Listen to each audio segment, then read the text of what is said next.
Olá, seja bem-vindo ao meu canal. Me chamo Francisco Lamonier e todos os domingos estamos expondo aqui o livro do profeta Abacuque. Hoje vamos do capítulo 1, do verso 12 a 17. Vamos ler a palavra de Deus? Não és tu, desde a eternidade, ó Senhor, meu Deus, ó meu santo? Não morreremos, ó Senhor, para executar juízo. Puseste aquele povo. Tu, ó rocha, o fundaste para servir de disciplina. Tu és tão puro de olhos que não podes ver o mal e a opressão não podes contemplar. Por que, pois, toleras os que procedem perfidamente e te calas quando o perverso devora aquele que é mais justo do que ele? Por que fazes os homens como os peixes do mar, como os répteis que não têm quem os governe? A todos levanta o inimigo com anzol, pesca-os de arrastão e os ajunta na sua rede varredora. Por isso ele se alegra e se regozija. Por isso oferece sacrifício à sua rede e queima incenso à sua varredora. Porque por elas enriqueceu a sua porção e tem gordura a sua comida. Acaso continuará, por isso, esvaziando a sua rede e matando sem piedade os povos? Até aqui a palavra do Senhor. Bem, irmãos, estamos situados no Reino do Sul, na região da tribo de Judá, cuja capital é Jerusalém. Estamos sendo governados pelo rei Joaquim. Não podemos nos esquecer que após a morte do rei Salomão, o povo da aliança se dividiu em dois grandes grupos. 10 tribos ficaram ao norte e 2 tribos permaneceram fiéis à dinastia de Davi, ficaram ali ao sul. Bem, essa divisão foi fruto de pecado. Vamos voltar a Salomão. Salomão não só aderiu aos deuses das suas 1000 mulheres, como ele oprimia o povo. Então, quando seu filho Roboão assumiu o seu reinado, ele disse assim: meu dedo mínimo é mais grosso do que os lombos de meu pai. Essas palavras foram a gota d'água para aquela comunidade. Em resposta ao promissor rei abusador, o povo se dividiu e de lá para cá ambos os reinos flertavam bastante com atitudes rebeldes contra o seu senhor. E agora o rei Joaquim, o atual rei de Judá, contribuiu muito com o pecado do seu povo, sendo um péssimo rei. Diante desse quadro pecaminoso no qual Judá se encontrava, Deus levantou o profeta Abacuque para falar ao povo. A estrutura de seu livro parece em 3 grandes rounds de luta, mas rounds no formato de oração, ou seja, o livro de Abacuque tem 3 capítulos, são 3 orações, 3 diálogos ali tratados com Deus. E por que rounds? O nome Abacuque significa abraço, mas não era um abraço qualquer. Era um abraço como se fosse uma luta corpo a corpo. Abacuque se agarrava a Deus em oração devido à sua angústia interior. Quanto mais angustiado ficava, mais se abraçava com Deus. O fato é, Abacuque estava angustiado e muito atormentado com a condição de Judá. Parece que Deus emprestou seus olhos para o profeta. Ele conseguiu ver a malignidade do pecado do povo de Judá através dos olhos santos de Deus. Ele viu através dos olhos de Deus o poder maléfico e digno de morte. O comportamento do povo da aliança declarava que não havia mais temor ao nome de Deus. Diante disso, Abacuque clama: até quando, Senhor? Até quando o Senhor tolerará a maldade do seu povo? Até quando vai tolerar uma sociedade com uma justiça frouxa? Até quando, Senhor? Bem, e assim como um raio, Deus respondeu a Abacuque: verdade, Abacuque, você está certo. Eu não tolero o mal.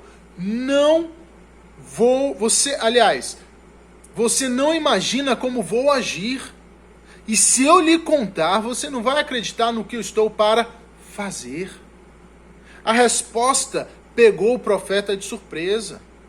Deus continuou respondendo a Abacuque: se o meu povo quer ser o meu inimigo, então vou tirar as minhas mãos dos inimigos do meu povo. Agora vou compartilhar a minha dor com o meu povo, porque um povo virá e atacará, assim como eu sou atacado pelo meu amado. Abacuque, eles vão entender. Veja os caldeus. Sim, Abacuque, olhe para os babilônios. Eles virão e mostrarão como é ter o pecado como Deus. Bem, a resposta de Deus criou um enorme problema na cabeça do nosso profeta. E essa questão também nos aflige. Como conciliar a santidade de Deus com o uso que ele faz dos perversos? Como pode Deus ser todo-poderoso e permitir o mal e mesmo assim continuar santo? Será que Abacuque está perdendo sua fé com isso? E nós, como devemos agir diante dos dias iguais aos de Abacuque? Bem, hoje veremos que a firmeza nasce no meio do caos, através da palavra de Deus. De novo, a firmeza nasce no meio da angústia, através da palavra de Deus. E diante disso, veremos primeiro que a certeza em meio à angústia. Para nos firmarmos em meio à angústia, nós deveremos orar. Devemos, eu e você, sermos homens e mulheres de oração. Pois o nosso único socorro diante do dia mau está no Senhor que fez os céus e a terra. A esperança que surgirá em meio à angústia deve estar fixada em Deus. Mas pastor, por que nós devemos orar? Porque a oração une a minha mente com a mente divina na realização dos propósitos e dos atos de Deus.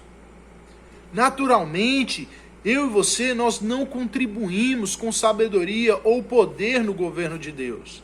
Mas a oração faz a vontade humana e a vontade divina fluírem em conjunto no processo de dirigir o planeta Terra.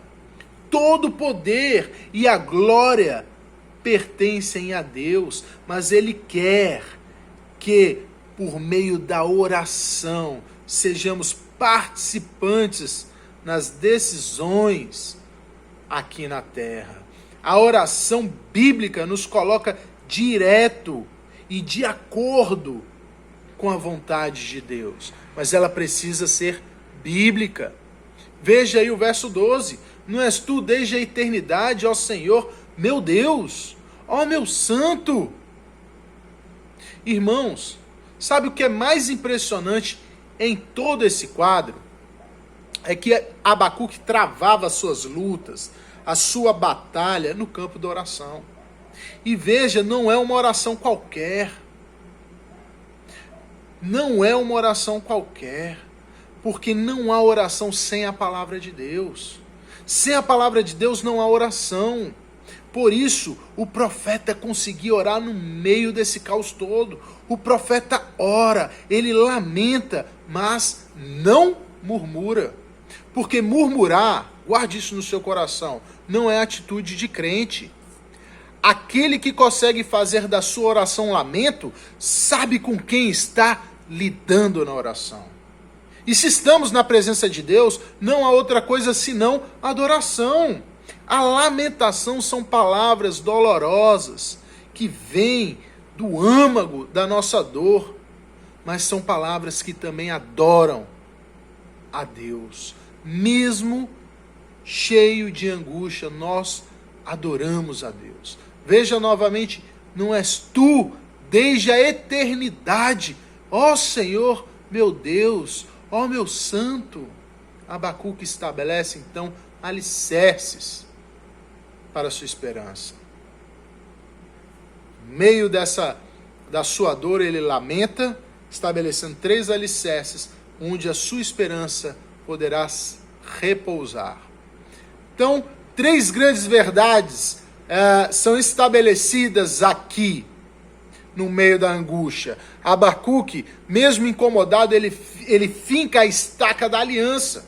Ele roga para a intimidade de Deus. Ele se lembra da aliança, então clama pelo Pai da aliança. Ele diz: Yahvé, meu Deus. Por isso é muito importante conhecermos o nome de Deus e a sua aliança estabelecida antes da fundação do mundo. O pastor Mark Jones diz que conhecer o nome de Deus equivale a conhecê-lo. O seu nome revela como ele se relaciona com o seu povo. Yahvé é o Deus eterno da aliança. No seu soberano propósito, olha só que maravilha o que está dito aqui em Deuteronômio. No seu soberano propósito, ele não vos escolheu porque fosseis mais numerosos do que qualquer povo, pois éreis o menor de todos os povos. Ele nos escolheu para sermos o seu povo, mas éramos o menor dos povos. Nós não tínhamos nada para barganhar com Deus. Não havia nada em nós que chamava a atenção de Deus. Mesmo assim, Ele nos escolheu. E quando Ele nos escolhe, isso traz a sua presença. Deus estará, então, diariamente conosco. Isso pode suavizar, então, a sua dor, a sua angústia, saber que Deus está diariamente conosco. Em outras palavras, Abacuque estava dizendo: Yahvé, nós somos aquele povo que o Senhor havia dito: tomar-vos-eis por meu povo, e serei o vosso Deus, e sabereis que eu sou o Senhor, vosso Deus, que vos tiro debaixo das cargas do Egito. Somos o povo da aliança. Depois de tudo que o Senhor fez por nós, agora seremos destruídos. Será que nós não somos mais o seu povo? Morreremos? Será que vamos morrer, perecer nas mãos do povo inimigo?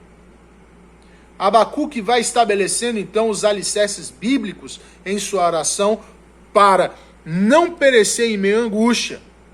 Na sua oração ele retoma a consciência de que Deus é pessoal, com quem tem uma aliança assegurada pelo próprio Deus. A nossa aliança está assegurada nas mãos do próprio Jesus Cristo.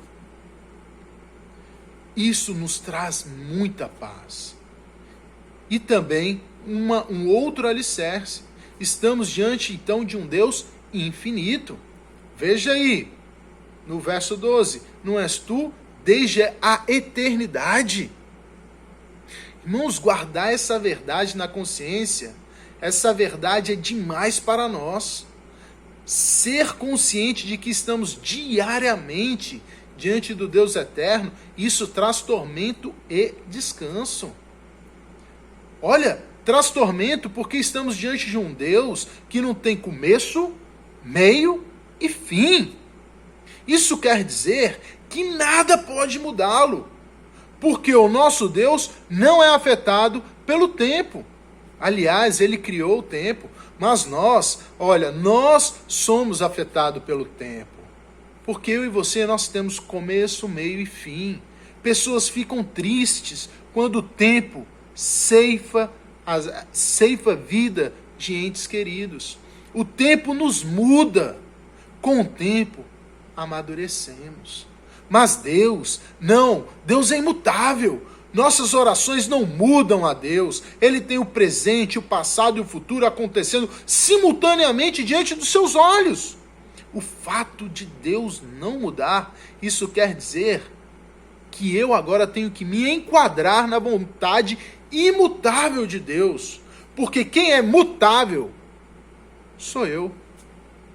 Por isso, estar diante de Deus traz tormento, porque temos que ser enquadrado na vontade imutável dele, a vontade que é eterna. A sua palavra jamais passará, é a mesma de ontem, de hoje e será de amanhã. Ele não muda, quem tem que mudar sou eu. A imutabilidade de Deus também traz descanso. traz tormento, mas traz descanso também. Estar diante do controle supremo de Deus é um alívio. Se Deus é a rocha eterna, a sua imutabilidade é o seu poder consolador. Irmãos, somos consolados, porque sua natureza não será modificada. Ele não será modificado por nada, por sentimento ou pelo tempo. Os propósitos de Deus não serão alterados. Hoje nós temos a certeza de que nosso Deus não vai acordar amanhã irado, querendo destruir tudo. Porque os seus planos não podem ser frustrados. Deus não mudará. Deus também não mudará o seu amor especial para conosco, para com seu povo. Deus não é homem para que minta, nem filho de homem para que se arrependa. Porventura, tendo ele prometido, não fará? Ou, tendo falado, não cumprirá? Deus não é homem para mentir. Veja esse alicerce do consolo. Seremos amados por Ele eternamente. Isso pode trazer descanso no meio das nossas angústias. Percebam como Deus vai consolando o profeta no meio da oração. Enquanto Abacuque vai falando, ele vai utilizando a Bíblia para vestir cada palavra. Deus vai acalmando o profeta. O consolo acontecia enquanto o profeta fazia a sua oração. Como, pastor, o consolo acontecia enquanto o profeta falava ou orava? Como isso acontecia? O profeta usava palavras bíblicas. As nossas orações têm que ser bíblicas, porque enquanto ele falava as palavras de Deus, Deus ia trazendo à memória aquilo que podia lhe dar esperança. Veja que interessante, o pastor Hernandes Dias Lopes diz que o conhecimento de Deus é o maior antídoto contra o desespero. Veja a confiança do profeta nascendo no meio do caos. E ele responde então aí no verso 12, não morreremos. Não morreremos. Nesse beco sem saída, o que lhe trouxe esperança no meio do desespero foi o conhecimento de Deus. Ele não vai morrer porque ele é o povo escolhido de Deus. Eles não vão morrer. O profeta Daniel diz que o povo que conhece a Deus é forte e ativo. A oração começou a clarear a mente de Abacuque. Irmãos, quando nós gastamos tempo em oração, quando nós nos curvamos diante de Deus em oração, nossa mente clareia e a nossa teologia começa a ficar lúcida. Somente de joelhos enxergamos melhor a soberania de Deus. Lembre-se, no meio dos problemas da sua vida, no meio das angústias, Deus está acima de tudo isso e reinando. Ele não é afetado pelos problemas que te assolam. Por isso, mais do que nunca, você deveria agarrar-se a Deus como Abacuque. Você não controla a sua vida, mas Deus sim. Então descanse no Senhor. Agora nasce a certeza no meio da angústia. Não morreremos. Abacuque relembrou da aliança de Deus e a sua palavra dura para sempre, assim como ele durará. Não morreremos. Pode vir quem for, não sei quem são, mas nós não morreremos. A certeza foi estabelecida, porque ela estava deitada sobre a verdade de que Deus é eterno, de que Deus é o Deus da aliança e de que Deus é santo. E veja, por ser santo, que ele precisará agir contra o pecado do seu povo. E assim começamos o nosso segundo ponto. A certeza da disciplina. Olha como continua o versículo 12. Ó Senhor, para executar juízo, puseste aquele povo. Tu, ó rocha, o fundaste para servir de disciplina. Aqui o profeta novamente é balançado por Deus. Abacuque já estava conformado com a ideia da disciplina, Mas a maneira como Deus exerceria sua disciplina traz novamente outro tormento. Como um Deus santo pode usar uma ferramenta tão má? Como pode Deus usar a maldade humana para cumprir os seus propósitos e continuar santo? Veja que o profeta começa uma nova onda de tormento, porque ele estava esperando uma resposta segundo a sua própria vontade, não segundo a vontade de Deus, mas conforme o critério da sua justiça própria. Mas a verdade é que Deus é santo.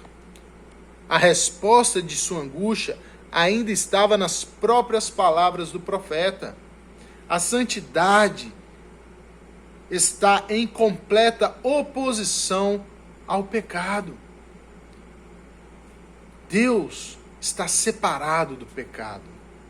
Por isso que a sua justiça aplica disciplina ao pecador.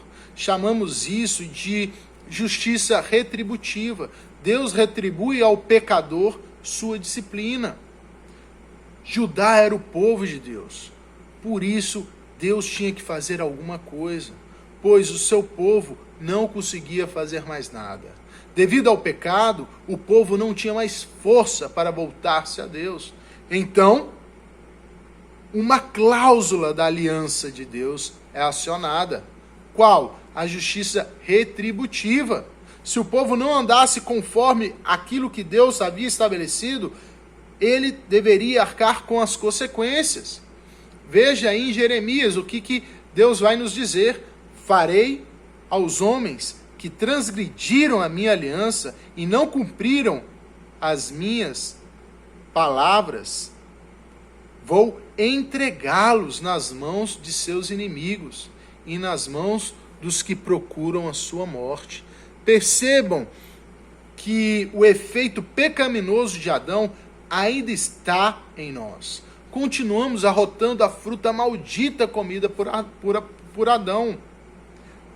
Adão, veja, se andasse na presença do Senhor todos os dias, desfrutaria do jardim perfeito de Deus, mas preferiu afastar-se da sua presença.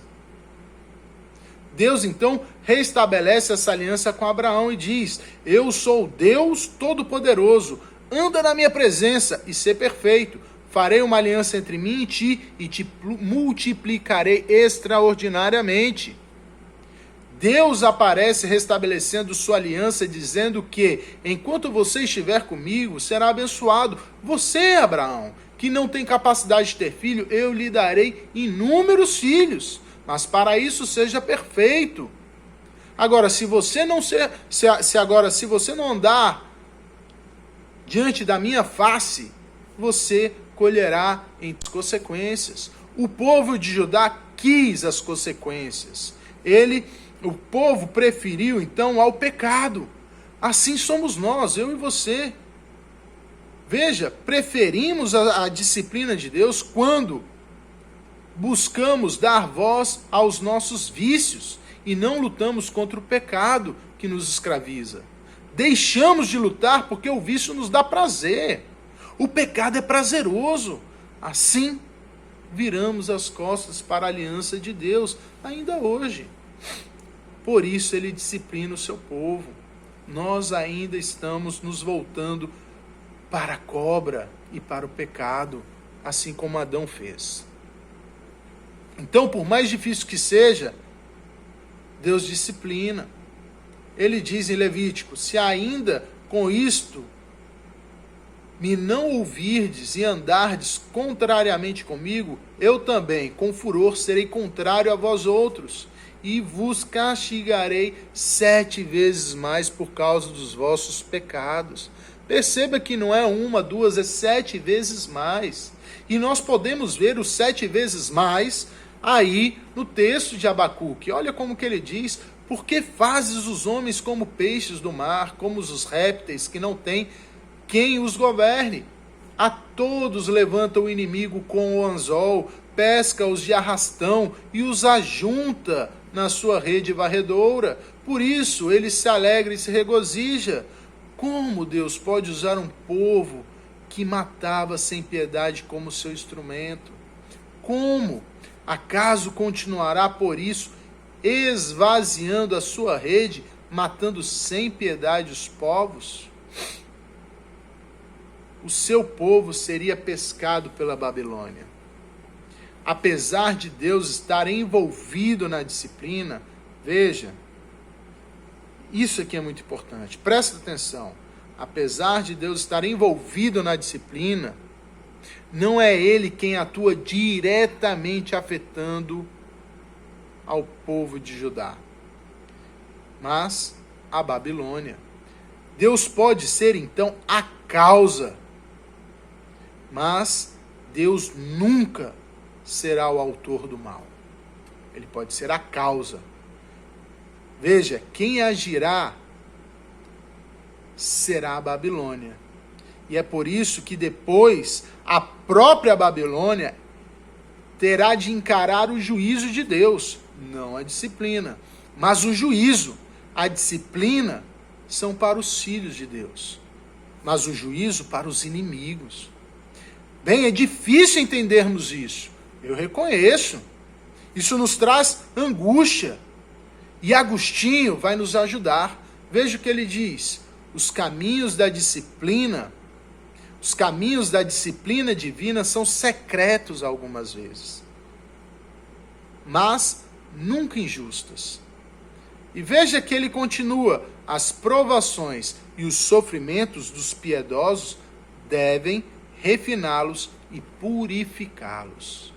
Veja que interessante, Agostinho nos ajuda a entendermos melhor o que está acontecendo com Abacuque e Judá. Em uma única ação de Deus, Deus tanto disciplina aquele que está em pecado, como também prova aquele que está reto.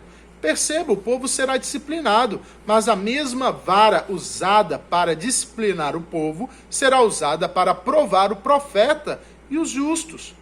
O profeta aqui é inocente do pecado, mas será provado também.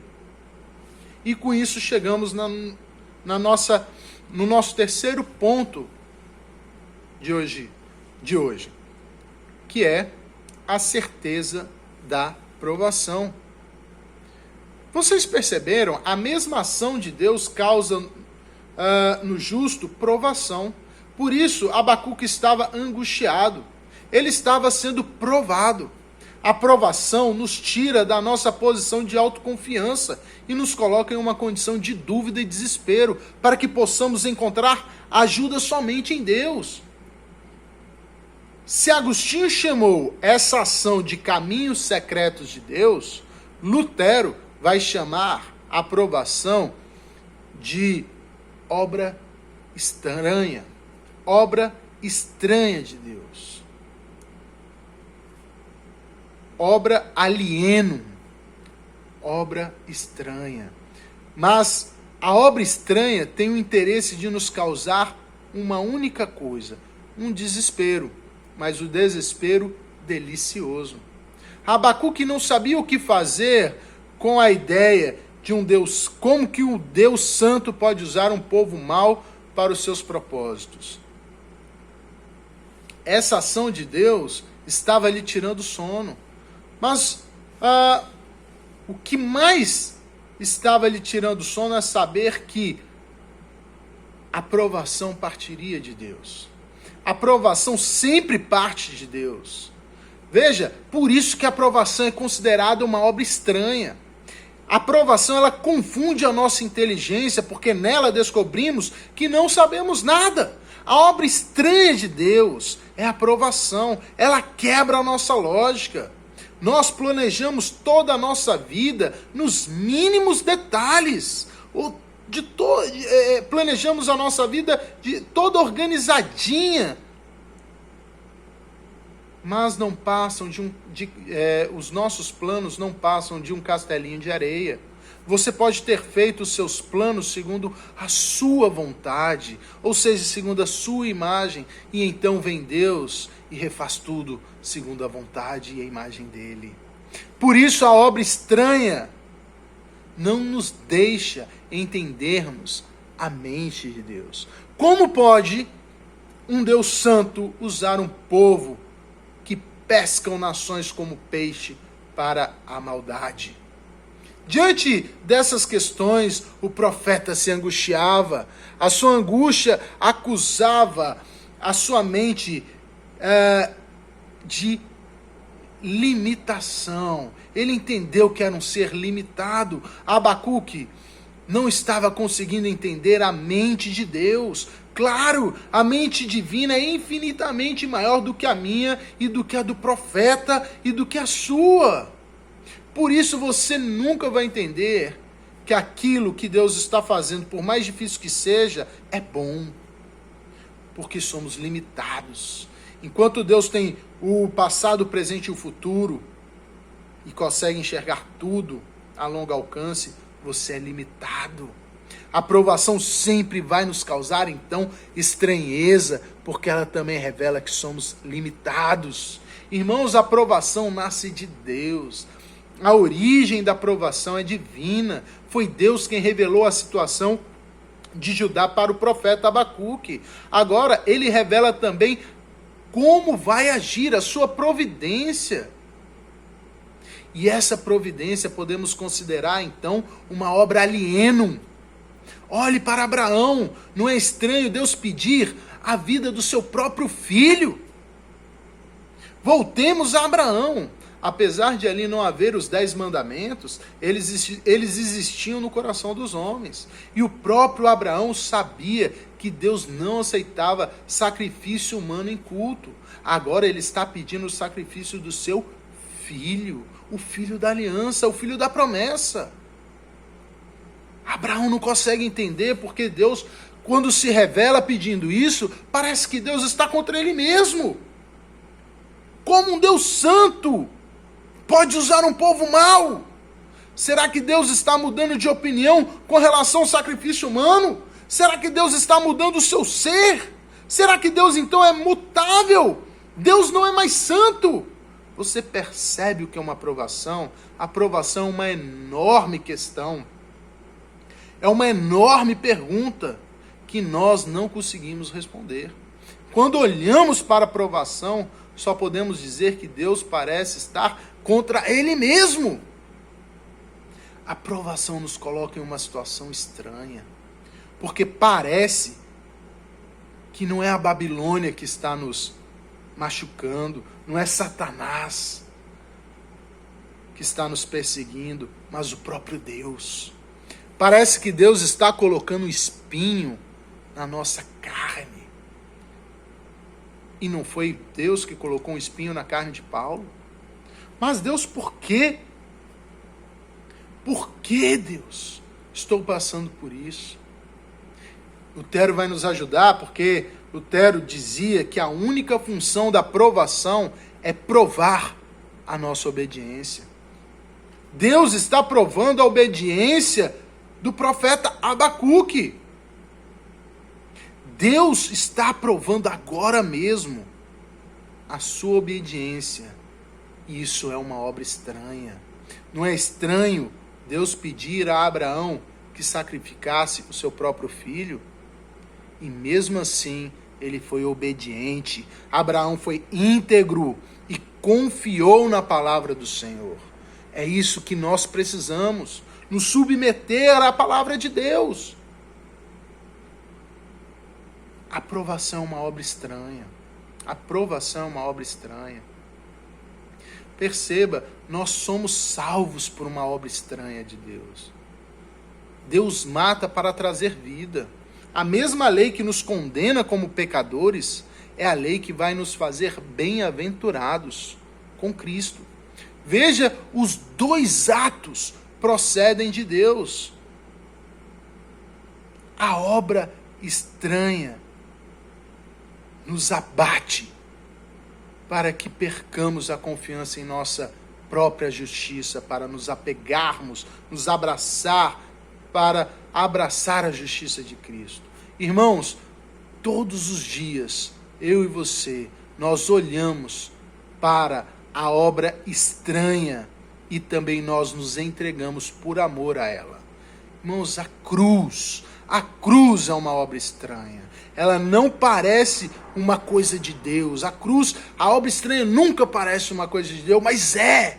É por isso que nos esmaga, porque a cruz é brutal, a cruz é vexatória, ela é vergonhosa, mas ela é de Deus. E glorificamos porque ela não é só obra de Deus, como ela é a mais importante obra de Deus.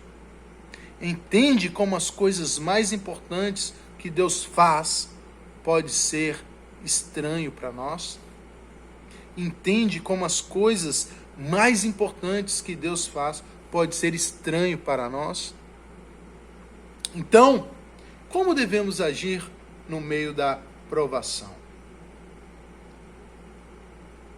Versículo 1 do capítulo 2, Abacuque encerra então as suas perguntas, as suas questões, o seu lamento e vigia, esperançoso, espera pela resposta de Deus. Enquanto ele espera pela resposta de Deus, ele faz como Tiago, que diz: Deus resiste aos soberbos, mas dá a graça aos humildes. Sujeitai-vos, portanto, a Deus, mas resisti ao diabo, e ele fugirá de vós.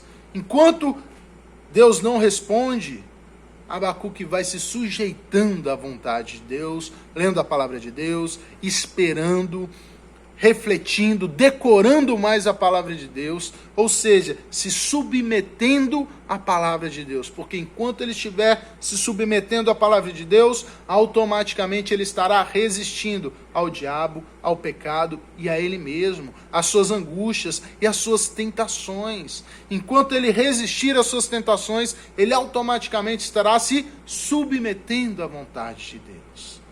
Como você pode agir no meio do caos? Submeta à vontade de Deus. Creia, seja íntegro, obedeça. Enquanto estiver fazendo, você estará resistindo ao diabo. Que Deus te abençoe e te espero domingo que vem. Amém.